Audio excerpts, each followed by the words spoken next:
תסריטאי כותב תסריטים לסרטים. איזה כישורים חשוב שיהיו לתסריטאי הזה? חשוב שהוא יהיה בעל דמיון מפותח, חשוב שהוא יהיה יצירתי מאוד, חשוב שתהיה לו שפה עשירה מאוד, חשוב שהוא ידע לכתוב דיאלוגים בצורה מאוד מעניינת, חשוב שהוא יבין את נפש האדם. זאת אומרת שלא כל אחד יכול להיות תסריטאי, סימן קריאה. אבל אני רוצה למחוק את הסימן קריאה הזה, ואני רוצה לשאול, לא כל אחד יכול להיות תסריטאי, סימן שאלה?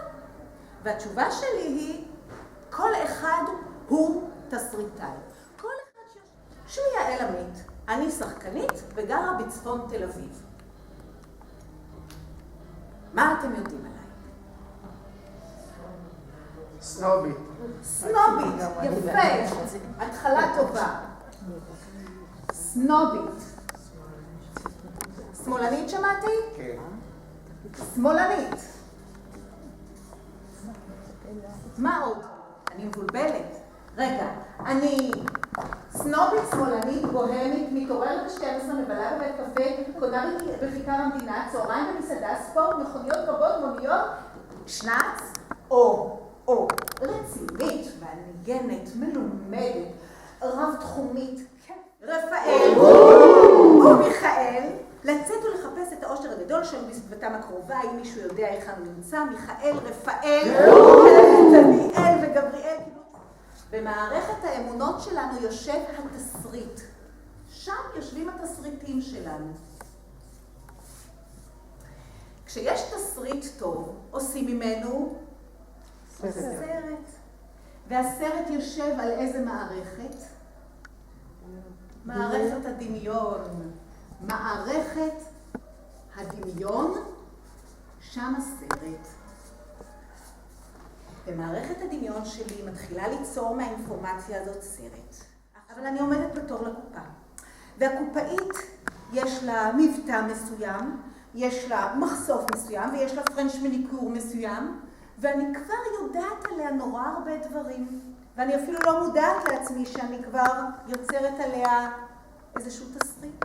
והראשון שעומד בתור הוא חרדי שלובש בגדים של חרדי, עם הזקן ועם הפלח והכל, ואני כבר יודעת למי הוא מצביע בקלפי. אני יודעת בערך כמה ילדים יש לו, אני יודעת מה הוא חושב עליי, אני אפילו יודעת על יחסי האישות שלו עם אשתו.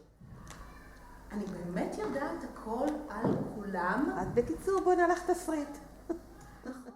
אתה מתבקש, כשאני אזמין פה מישהי, לעשות בלי מילה בפנטומימה, להעביר את האינפורמציה שאני נתנה. זה הכל.